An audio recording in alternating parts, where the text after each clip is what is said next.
Hey, everybody, and hello to Bracha, my friend Bracha, all the way from Greece. We're going to talk today about April and what's going on, and we're just having a lovely conversation. Bracha, for those of you who don't know Bracha Goldsmith, she's a fabulous astrologer, an amazing insight and intuitive way in dealing with the planets and what's going on in our bodies and what's going on with ourselves as it relates to that. So I'm very honored to have you here today, and I want to talk about April and what's going to be going on. We just had this really kind of big conversation about feeling overwhelmed right now. So, every other night I'm having trouble with sleep. So I would love to hear your interpretation of this, Bracha, about what's going on right now. Well, thank you. Thank you very much, MJ. It's a delight and an honor to be with you here. I very much admire your work and enjoy what you put out. So thank you. Thank you. Thank you. It's almost as though there's a tsunami of energy. This is what it feels like. We've got this Jupiter-Neptune thing. It's been approaching since the middle of March. It's going to be with us until the middle of May. And it hits exactly on April 12th. All right. So we're just coming up to this energy, and people have, many people have gone, oh, it sounds so wonderful. Jupiter and Neptune together in Pisces, both rulers. Yes, Jupiter, the old ruler of Pisces, Neptune, the newer one. Mm-hmm. And they're coming together. Oh, how marvelous this will be.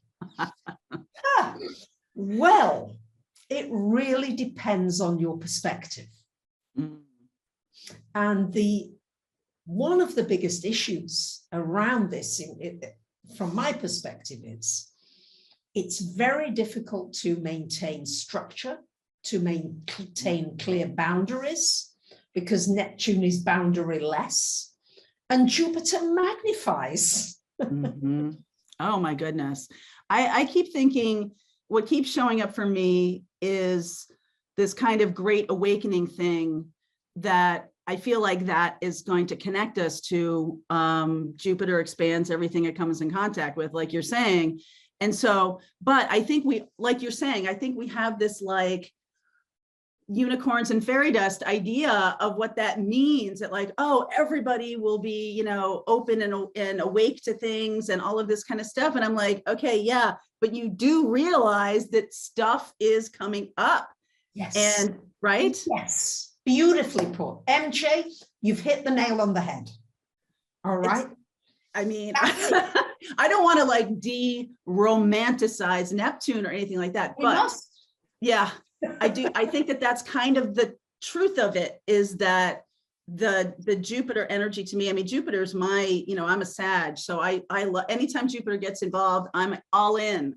But this does feel, it's almost like, so from my experience, what I just talked about with Bracha, I've had, sleepless nights a couple of times a week for about 6 months now. And it feels like it's getting progressively stronger. So I don't know if you guys have been feeling that too. But honestly, like the things that start coming out of the crypt, like, I mean, I don't, things you don't normally deal with or want to look at, I feel like are coming up. And with that Neptune energy, just feels like perspective is the key. If it, I was watching Bridgerton yesterday, and they were talking about perspective and how you can change things up for yourself, or look at things differently, or allow something to come up and really see it and embrace the spiritual nature of that as, hey, this is part of the journey. This is how it works, is that, that's what they mean by spiritual bypassing. If you want to go over there and do something, get a mani-pedi and do all that stuff, that's great. But like, this is the hard work of spiritual awakening. Absolutely. And I think, you put it really, really well, because I think there's a feeling of overwhelm.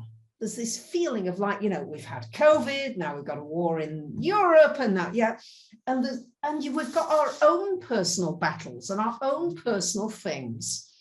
And Neptune's going to bring things from past lives, from, you know, way, way, way back that you can't necessarily say, oh, I can put my finger on what this is. With Neptune energy, Pisces energy, you probably can't put your finger on a lot of it. And that's frustrating.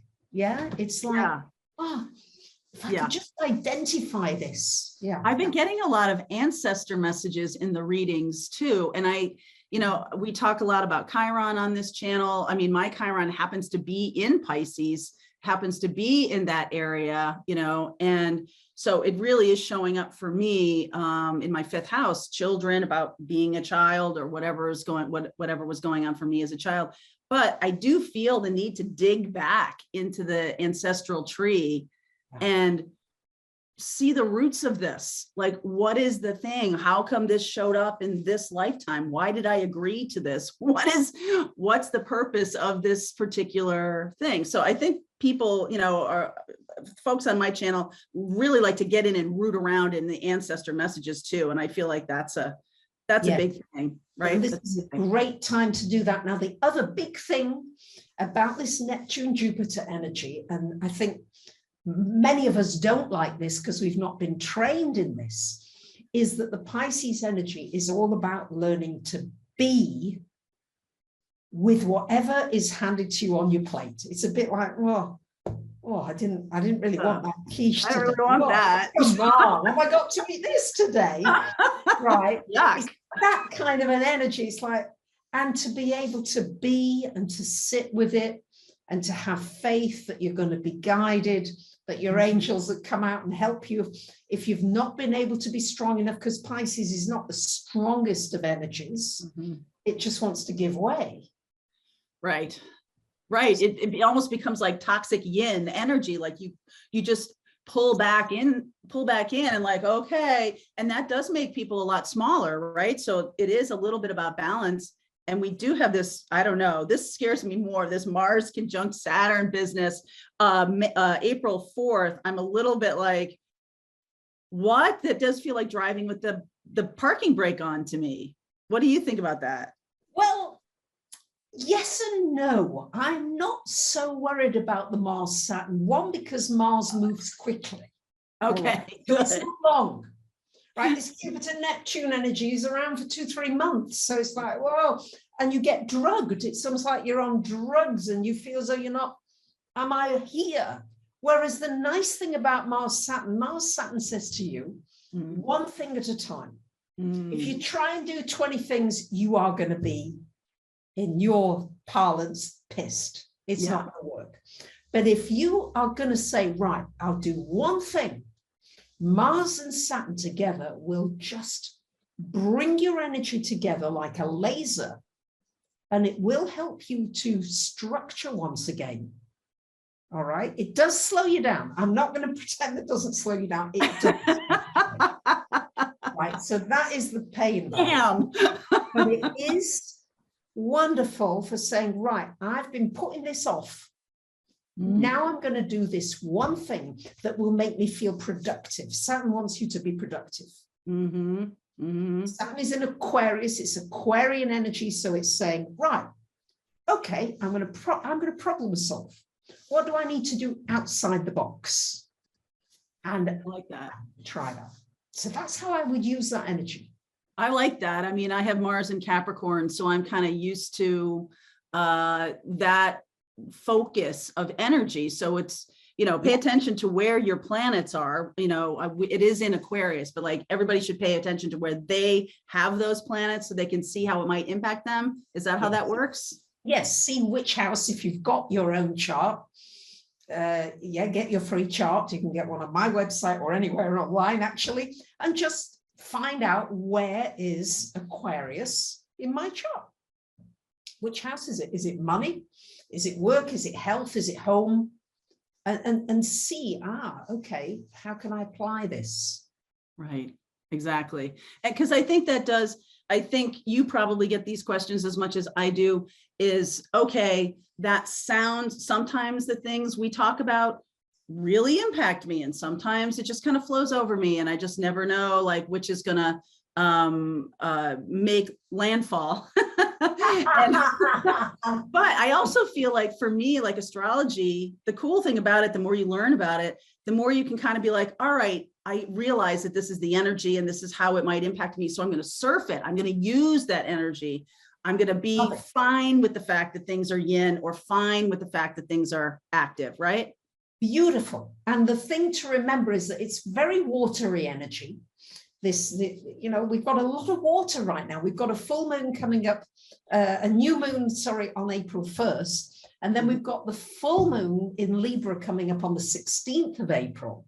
Mm-hmm. And this is a big one because it's both rulers. The sun is Aries, the moon is Libra.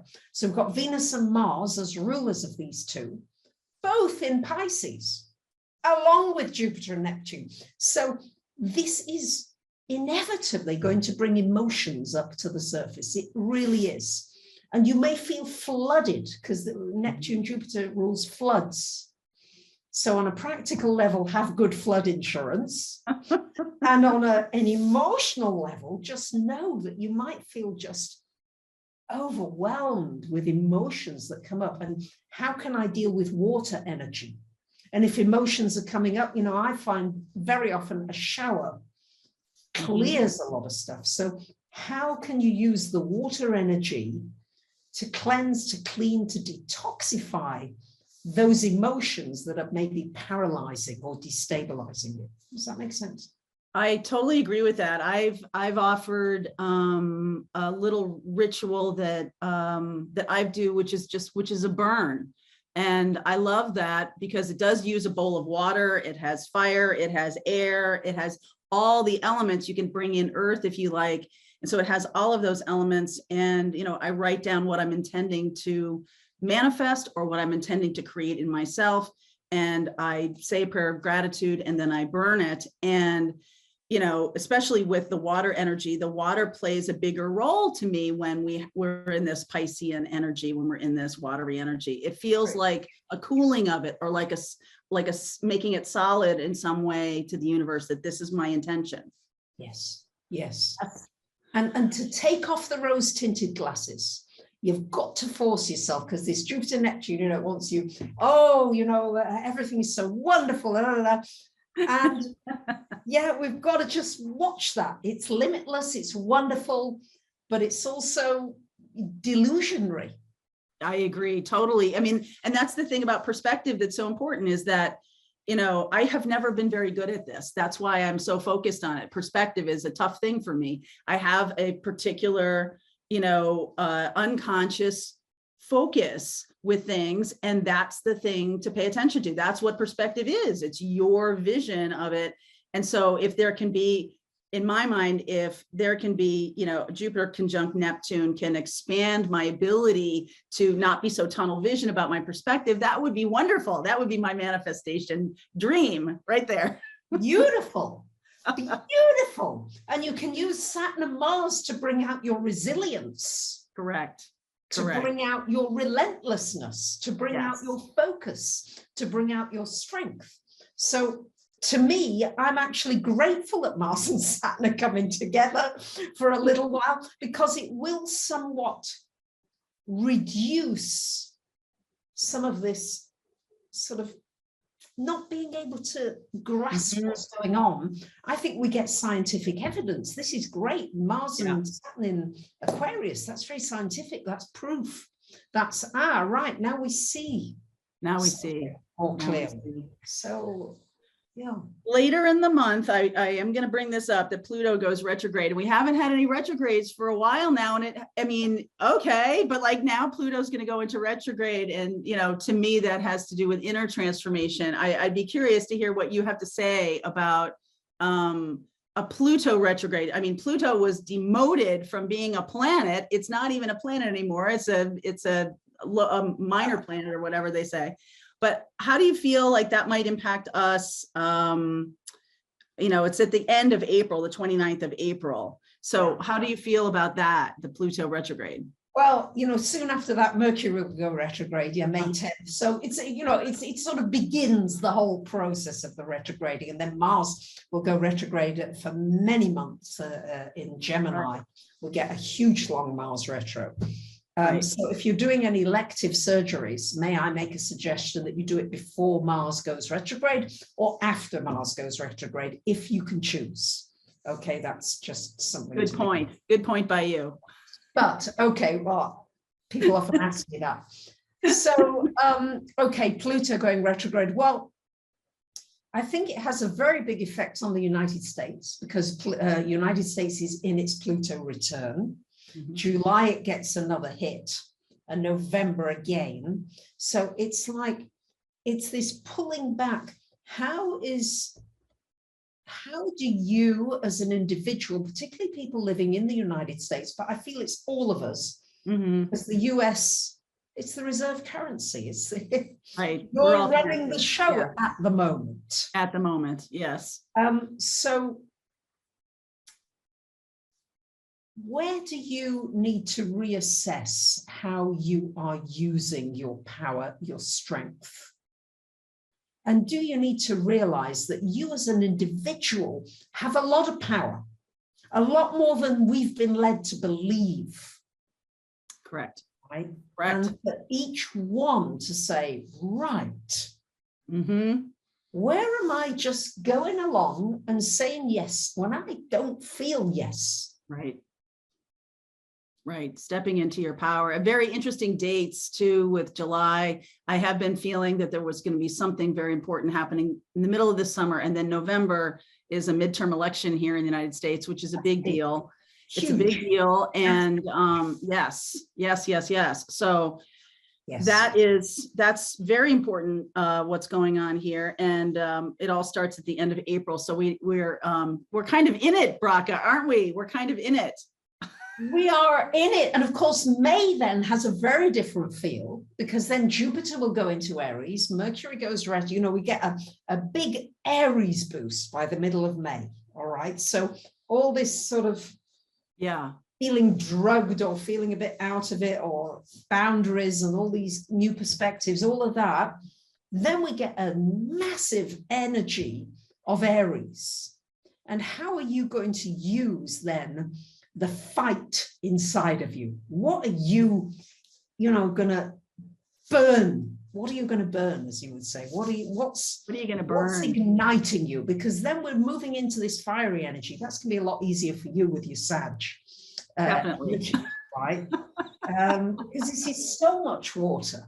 So it's only really people who are very comfortable with their emotional body that are able to deal with this level of living in uncertainty and unknowingness.